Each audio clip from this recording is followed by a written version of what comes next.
So we're going to be doing arguments for God debunked here with my sidekick, Gray. And starting off, before we get into these arguments, I just want to say that we've hit 1,200 subscribers. That is insane. Let's go for 1,000,000. After this video, I want 1,000,000 views, 1,000,000 likes, everything. I want a diamond play button. I want all of it. Let's make it happen in 24 hours. I want to be bigger than Mr. Beast. Alright, so actually being serious, getting to these arguments, the first one I want to start off with is the modal ontological argument.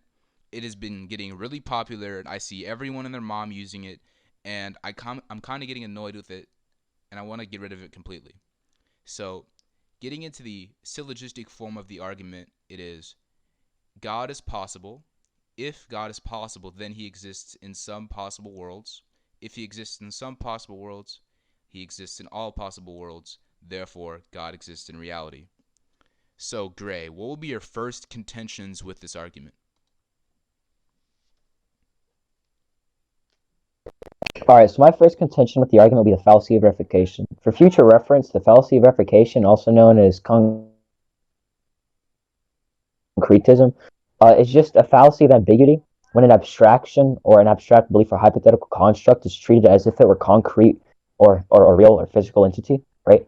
So, in saying that, like, if he is possible, then he exists in all worlds, and that a definition for God would be a maximally great or perfect being. Well, this is just a hypothetical construct, right? This is just an abstraction. And so applying like an attribute of realness to like a perfected definition, I just don't think that's plausible. It just seems kind of fallacious. Okay, I get what you're saying. And my biggest contention with this argument is that it assumes that existence is a property of being maximally great or being perfect, right? So for example would be a perfect circle.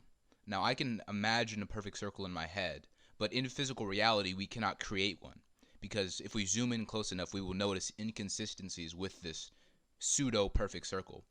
So this is an example of things being perfect but not actually existing in reality. So I don't think there is a justification for this assumption in this argument. And another big contention that I hear a lot of people might bring up is Necessitarianism. Now this view is kind of complex, but if you know what determinism is, then you should know what Necessitarianism is. It's the belief that all things that happen in our world couldn't have happened differently, therefore possible worlds, which are just contingencies, don't exist. So what I mean by this is that, let's say I wear red shoes instead of wearing blue shoes. Possible world theory proposes that there is some possible world where I wore the blue shoes, a difference between the actual world. But under Necessitarianism, it believes, no, I wore the red shoes and I couldn't have chosen otherwise, because there was a prior cause that caused me to wear the red shoes. And if this cause happens, it derives a certain effect, and that effect being me wearing the red shoes. And now, if we take Necessitarianism to be true, then possible worlds wouldn't actually exist, and there would only be the actual world. Unless God is proven to exist in the actual world, this modal logic wouldn't be used to justify his existence. There are also many other problems with this argument, along with its definition of God. It's basically defining God as an existent being. So for example, it says, God is a maximally great being, which assumes God's existence. So this is how the argument becomes circular, right? Yeah, and then you have more things like taking existence as a predicate, right? And so a predicate is just something that describes an attribute of a certain being. And existence is not necessarily an attribute of a being, moreover, it's just an occurrence in reality, right? So just saying that existence can be a predicate, or like you can have a predicated existence, I just don't really think that would follow. So I don't think that existence would be necessarily an attribute of one certain thing. It would just be describing an occurrence in reality, and you would have to justify that occurrence in reality. But then this is my like major contention, my biggest one. They both really tie into each other. Well, one ties into the other. More should I say? The definition for God, right? A maximally great being. This is all over the place. I'm just gonna be real. This is all over the place. it brings in like perfection, and I think that perfection is something like it's a flawed conception. But I'm gonna let Zaref talk a little bit about that. I don't think we can have perfection in reality, as my example of the perfect circle earlier. But actually, I want to take a step back from the modal ontological argument for a second because I just thought of another one that I've been hearing a lot recently, the teleological argument, or the argument from design. Now, this argument doesn't really have a syllogistic format, so I'm just going to make one up, or it does and I just don't know it. But it goes as follows. The universe is complex as fuck, right? And it's so complex that it must be designed by an intelligent designer. Like, let's say I find a watch on the beach. Now, I know this watch was designed by a watchmaker because it's too complex to be designed by something in nature. Now, this argument is really, really bad and poor in its way of recognizing design, because we don't use complexity of an object to recognize its design. We use it by comparing it to things that are not designed and evidence of a designer. We do this because we need a frame of reference. Like, let's say the color green, for example. I know this is the color green because I can know that something else isn't the color green. If I don't have a frame of reference to distinguish what is green and what is not green, I wouldn't be able to determine anything being green. So if I need to determine if something is designed or not designed, I would also need a frame of reference in that example. So we recognize design by evidence for a designer would be the second part. Let's say a building, for example. All our prior knowledge and evidence for how buildings are created is that they are built by people. We have no prior evidence that they occur naturally, so we can conclude buildings are intelligently designed. The problem is, when we use the universe as an example, we don't have any other universes to compare it to. So we can't say that, well, this is a designed universe, this is a non-designed universe, there's obviously a difference here. We don't have any other universes, so there's no way to use that as a justification for an intelligent designer. And another problem is that when people say that everything is so complex, right? Complexity doesn't have to do with design because there are complex things that occur naturally, like the atoms that make up a rock. This is very complex, but we know rocks occur naturally.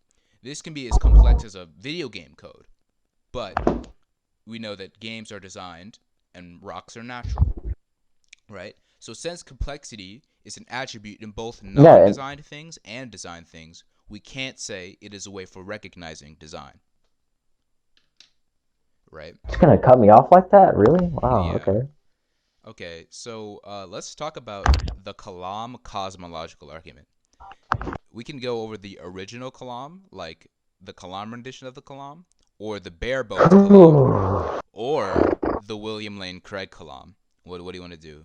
The base Kalam? Base? I think that the William Lane Craig rendition of the Kalam is used more often than the Kalam rendition. So I guess that we could just go with the Kalam rendition, and then we could talk about. Well, no. Let's go with the William Lane Craig rendition, and then we could talk about the Kalam later on. Okay.